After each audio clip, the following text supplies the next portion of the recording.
So we're talking about John Gruden in our first segment this morning, which I'm sure you'll podcast through Audio Boom or iHeartRadio, or wherever you get your podcast, in the Kurre and Klapow show here on the Tony Kurre Radio Network and KCAST Radio. And while John Gruden is absolutely getting hammered and get fired for being misogynistic and homophobic and sexist and everything else, there is one particular person who will never apologize for his material and what he does. And I have a guess. I want to see who it is. I think it is. It's Dave Chappelle, right? It is Dave Chappelle. Okay. His brand new controversial new stand-up special, The Closer, and he has pushed envelopes for a long period of time. Yeah, this is not... And is one of those guys that, you know, when the Black Lives Matter stuff came out, he had things to say about it. And he is as transparent and as authentic an individual than I've ever seen. Now, he's a comedian. Right. So and people are like, why can he say that? And John Gruden, well, there's a big difference. First of all, Dave Chappelle brings millions of viewers. He's got an exclusivity with Netflix. Ted Sarandos, who's the company's co-CEO and chief content officer, was asked yesterday about the controversial new stand-up special where Dave Chappelle has him saying some very controversial remarks about transgender people. Mm-hmm. Many critics have slammed the 48-year-old's latest special. Says it takes it too far. We put up with this stuff for a long period of time, but this is two of the top. Chappelle is one of the most popular stand-up comedians today, said Ted Sarandos, and we have a long-standing deal with him. His last special, Sticks and Stones, also controversial, is our most watched, stickiest, and most controversial special we've ever had. It's also our most award-winning stand-up special we've ever had on Netflix. And he said this, as with our talent, we work hard to support their creative freedom, even though this means there will always be content on Netflix some people believe is harmful. He goes on to say, and I thought this was very, very interesting, particularly in stand-up comedy, artistic freedom is obviously a very different standard of speech that we allow internally as the goals are different, entertaining people versus maintaining a respectful, productive workplace. Meanwhile, Queer Eye star Jonathan Van Ness, whose show also streams on Netflix, seemingly waited on the memo, said, newsflash, straight men don't get to decide what crosses the line on transphobic speech. He said, really gross look. Netflix, Yeah. Well, I mean, I understand Jonathan Van Ness, right? Because he's got his own show. Now, granted, Chappelle's making more money. Yeah. But I think that's super interesting because, I mean, this is a little bit of a stretch, but Netflix... Chappelle and Jonathan Van Ness, it would be like when you were in terrestrial radio, the Cumulus has got all their different stations, different shows, stations and shows. Jonathan Van Ness is like, okay, if we're all on the same team, we're all on the Netflix team. But the reality is we're not on the Netflix team. Like that's his show, Chappelle's show, and like he's saying, a straight white guy, the content officer, is saying this is okay, and I'm going to decide if this is okay or not. Well, ultimately, it's the bottom line, too. David Chappelle is the most award-winning show. It's the most liked show. It's the most followed show on Netflix, period. Right. And as long as that holds true, that he'll always have a place on Netflix. But then that gets into a that question. says a lot about our culture, that people love him making fun of transgender or having controversial things to say about transgender people. It says a lot about, and... Again, I've done stand-up, not very well. Comedians are off limits. And what I mean by that is comedians can say and do whatever they like if they're selling tickets. If you're getting up there and you're hammering on transgender or you have controversial things and Netflix is making no money from it, Dave Chappelle doesn't have a home. They'll cut, but he does. And I think that's why a lot of people like comedy. You know, and I use Carlos Mencia as an example. Carlos Mencia is a Latino. He goes after everybody. He goes after blacks, Latinos, whites. He goes Chinese. And he's got stereotypes for all of them, and they're hilarious.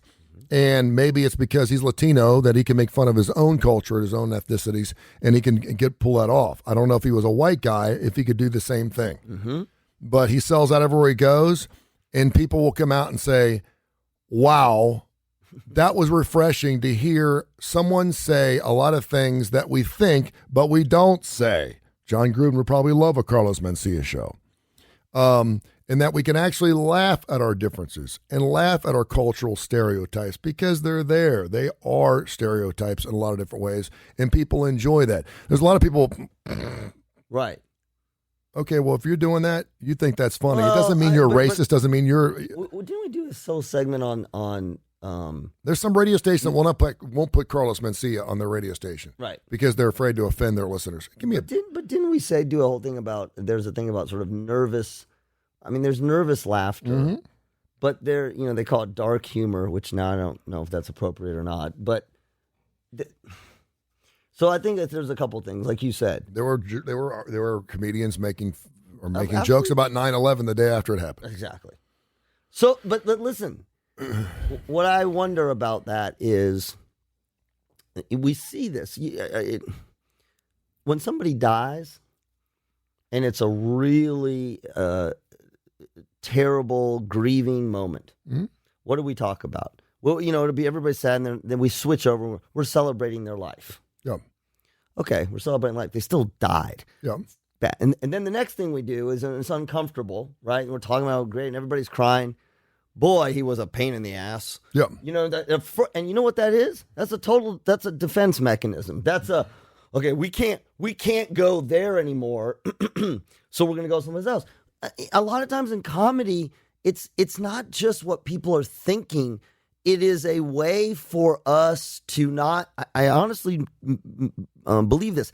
It's a way for us to not have to deal with it in an uncomfortable way. And it's a way for us to almost skirt the issue by laughing. Absolutely. Now, I'm not saying, listen, I am not saying it's the comedian's job to illustrate all the societal points of it. But it is for us, it's an escape. It's not always a healthy escape. I wouldn't argue that it's a healthy escape, but it is a way for us to, instead of confronting homosexuality, transgender issues, it's a way for us to kind of laugh at it so we can be close to it and not really deal with it. There's also different comedians. One of the things I was going to say is a lot of comedians, they'll go there, but somehow they always seem to come out with this, I wouldn't call it a positive message, but they dig out of the ditch. It depends on what their material around it is too. Yeah, George Carlin did it. Yes. I mean, we can go on and on. Eddie Murphy did it. There's so many comedians that can go in a particular direction. Andrew Dice Clay, I mentioned, I saw him several years ago, and it was one of the best shows I've seen. Now, I didn't particularly like his Madison Square Garden stuff because it was just raunchy, nasty. It was funny.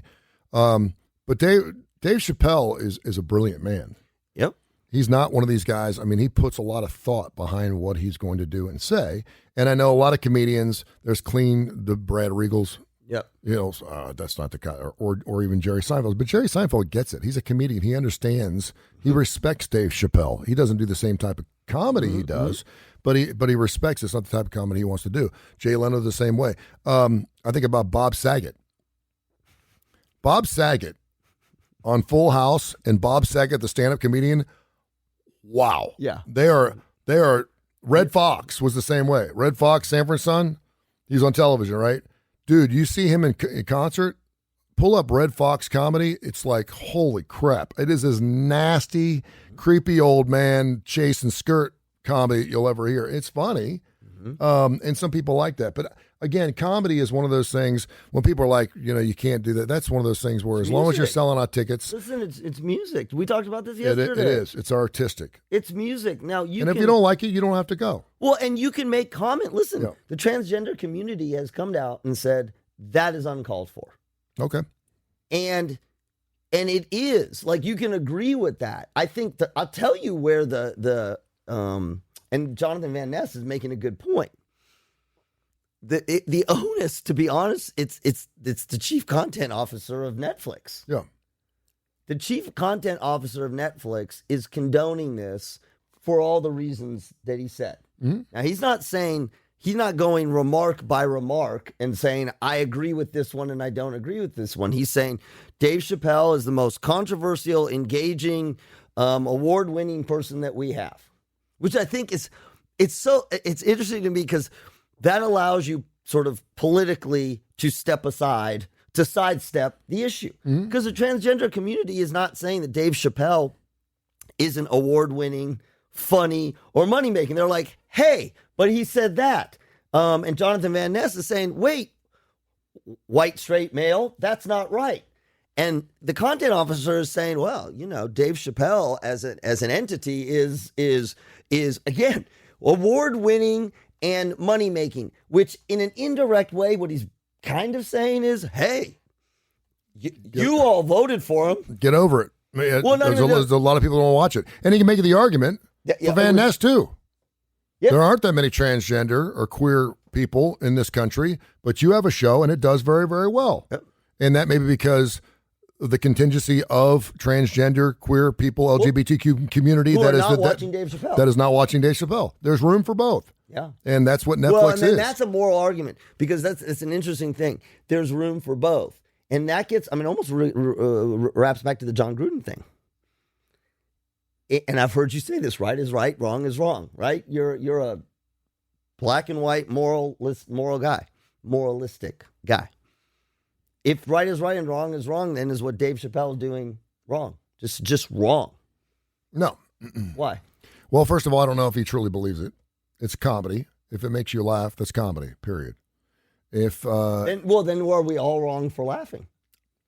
And I would argue that we're laughing. Again, maybe that's the defense mechanism. Well, there's two people. There's two groups. Yeah. They're the wrongs. One of the reasons people love Dave Chappelle is a lot of reasons that people used to like listening to me on the opening drives, because I never know what you're going to say next. Yeah. Howard Stern is the king of that. That's right. I never know what's going to come out of Howard Stern's mouth. It could be one thing over the course of a month, but if he says it, then okay, then I'm still engaged. And again, ratings are everything. Right. If people are buying your product, then you're obviously doing something right. Now, there are a lot of people that go, we'll still use a musician, for example. Maybe they did hardcore stuff. Little Richard, by the way, and I was going to get into our history of rock and roll. On this date, back in the 50s, came out on concert and said that God doesn't like rock and roll. And then it's nasty, it's dirty, and I'm no longer doing rock and roll. Like, you can't be a Christian and like rock and roll. And was talking about, yeah. To which one of his band members said, okay, prove it. And he took an $8,000 watch off and threw it in a river or something like that. And then 6 months later, Little Richard was back doing rock and roll. But it was one of those epiphany, one of those moments where, okay, I don't feel comfortable doing this type of, like say Marilyn Manson all of a sudden decided to start doing gospel music. This stuff's too dark. I just realized that's that right. maybe this is transforming. Normally, that's because it's not successful anymore. You're not selling records anymore. Maybe it's time I go in a different direction because I'm not selling the records that I used to sell, right? Well, people don't, yeah. But morally, maybe it's a situation where some comedians, maybe they're just tired of dropping F-bombs and doing nasty jokes that have transgender right shadow or whatever it is. You think that's why Eddie Murphy did like Coming to America? A little bit of an outlet. Well, yeah, you look at Delirious. Oh yeah, it was Delirious. Well, now he's doing Dr. Dolittle movies. Right, that's true. And the Clumps. I mean, they're family shows. He's doing Disney movies, right? I don't know. Maybe he just grew up. Yeah. Maybe he just got mature enough. He's like, I don't want it. Right. Or maybe he realizes he's 60 years old and he can't get in those red tight pants anymore and do stand up like that. But I do like the guys who kind of stick. Richard Pryor, another one of those guys that kind of stuck to his guns. George Carlin was another one of those guys. Was a little weird, a little bizarre, but he stuck to his guns and did some really dark humor. I mean, he did the whole baseball football thing, which was like hysterical. It was great. It was probably the cleanest thing he ever did. Yeah. But then he did the 7 dirty words you can't hear on the radio. Well, Bill and Maher. It was great. Look at Bill Maher. Bill Maher. I mean, he's was more of a mainstream kind of guy, and he's kind of going in the opposite direction. Mm-hmm. Like he's pushing envelopes now, but you can tell it's what he believes. It's what he's comfortable with. Dave Chappelle's not going to be doing shows that aren't going to be controversial. But that's why we like him, because we want to hear what he's going to say. It goes back to the whole thing is that what I think is so interesting and so hypocritical, not from Chappelle, is you get the, back in the day, things were cleaner, things were better, things were, the old 60-year-old guys. Yeah. Well, these are the ones, this is John Gruden. John Gruden is, I'm not saying he's saying this, but on the one hand, you've got, 60 plus year old white males talking about how terrible things are now. Look at these kids, right? Look at these kids looking at all this sex and all this stuff. Well, these are the guys that Hugh Freeze calling the 1-900 numbers. Yeah. So to me, it's a very interesting thing because on the one hand, you can slam about where society is today. Mm-hmm. Look at this. It's terrible. There's no morals. And well, this is the same stuff you just did in the closet. Yeah. You just didn't tell anybody. You just did it when nobody was looking so that nobody would know. And then now you're espousing the society.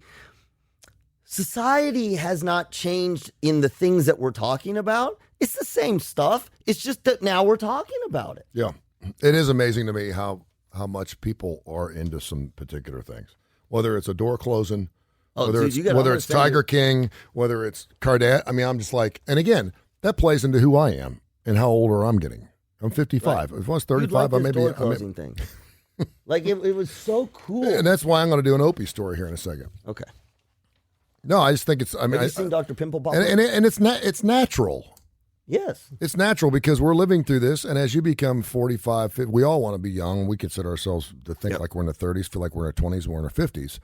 But we were talking about fungi yeah. You know, we're talking about mushrooms and shit. Oh, by the way, it wasn't fabulous or whatever I said. It's fantastic fungi. Fantastic fungi. Yeah, it's an award. Yeah, it's an award-winning documentary. Is it from Netflix?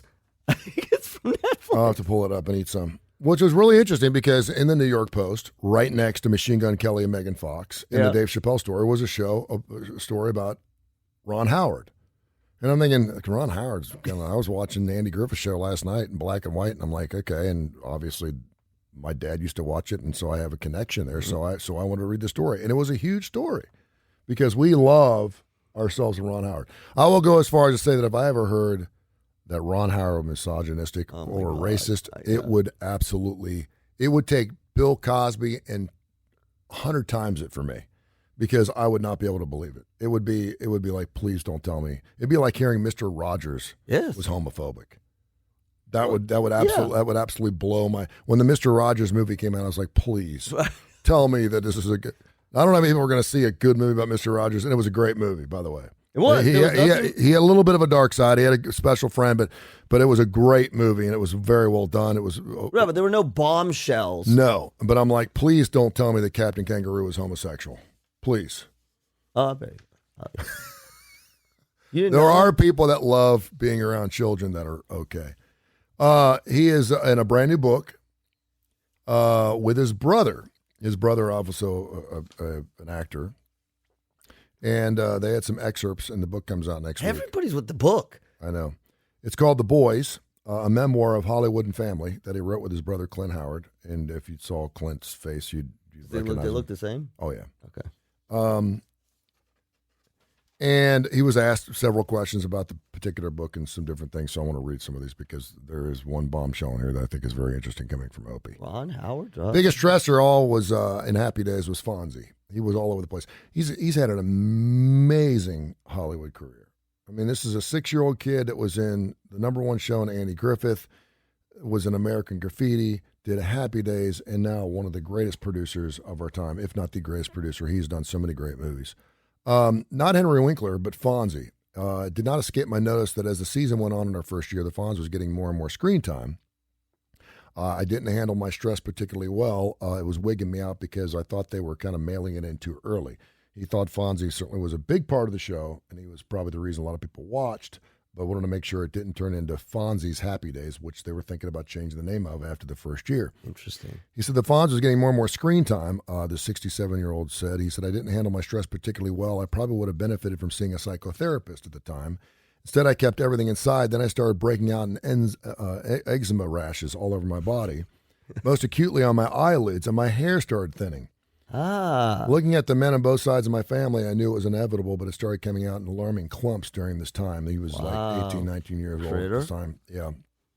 You're a good shrink. He recalled that when he was 6 years old, when he rose to fame as Opie Taylor on the now top-ranked sitcom The Andy Griffith Show, which chronicled life in folksy Mayberry, North Carolina, co-star Andy Griffith was in genuine pain in his second year as his marriage to his first wife, Barbara, was unraveling. He said Andy came back from a Christmas break one season with his hand all taped up. He was blunt about what happened. He said, I got drunk, I got mad, and put my fist through a door. Andy? Andy Griffith, yeah. As for Jim Neighbors. Well, okay. Jim was private about his private life, was not closeted. He had pretended to date women or insist he wasn't gay. The crew, unfortunately, was not as enlightened. Listening to their on-set chatter, he said, I heard a word I didn't know, homo. That's what they called Jim behind his back, not with any hint of kindness. That's sad. He also wrote how on the set of the 1973 George Lucas comedy American Graffiti, when he was 18, how his 25-year-old co-star, Cindy Williams, who later play along with Penny Marshall and Laverne Shirley, schooled him to the art of kissing. She sensed correctly that her 18-year-old acting partner was inexperienced at kissing scenes and a bundle of nerves about performing them. We can't kiss for the first time on camera, she said. We better practice. This is typical Opie writing right here. This is Ron Howard. This is so good.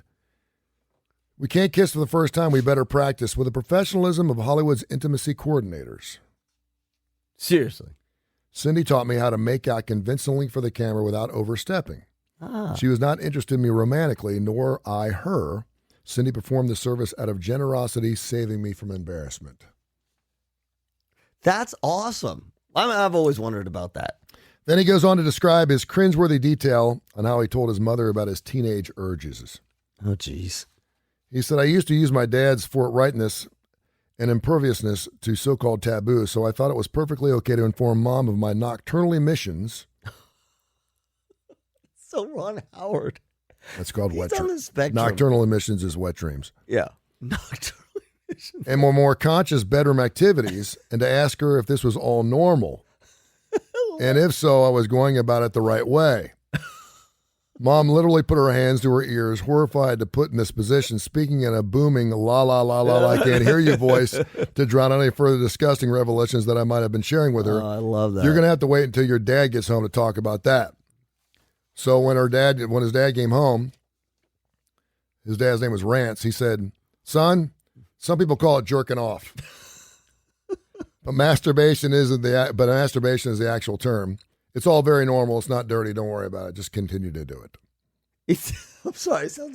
It sounds like two psychologists family, right? Man, it's like everything that I was hoping to read in Ron Howard's autobiography, because he was just like Opie. He was such a clean kid. But not so clean that, I don't mean not clean, but a real kid, right? Yeah. Real anxiety, eczema, losing hair, masturbation, all that kind of stuff, but within a way that you would appreciate and respect from Ron Howard. Clint Howard, his brother, was in Gentle Ben, the story about the bear. That's his brother? Uh-huh. Oh, he's one of the most, I shouldn't say this, not a good-looking kid. Yeah. You ever see Gentle Ben? Yeah. The only negative he said was that he smelled the bear. Oh, he also took huge dumps due to his equally prodigious diet on the show. Clint also candidly recalls his heavy pot smoking, drinking, and descent into heavier drug use. He said, I tried to get sober a few times. The first in 1984. I opened up the Yellow Pages, found a listing for Beverly Glen Hospital, which offered a 28-day inpatient program for treating drug and alcohol dependency. Mom and Dad did their best to help me. I needed a few tries before recovery took, about 4 times. He said, and during the entire time, his brother Ron would continue to give him acting jobs to keep him in the mix. That's so, right? So think about it. I mean, obviously it's a Hollywood family, and there's all these pieces that you can't relate to. Mm-hmm. But if you put some of them aside, yeah, that's a family. It is. It's a family. And that's the cool part. That's what I mean. I give it to his mom and dad. And I have not read the book, and the book hasn't come out yet, but it sounds like it was about as normal as a childhood, considering he was in television from the age of 6. We hear about the Michael Jacksons. We hear about the Andre Agassi's and how horrible it was. It sounds like he had a really good, loving family. But not without strife, including a brother with addiction problems, right? Yeah. Mm-hmm. I mean, I'm glad some of that's there, because that is real life.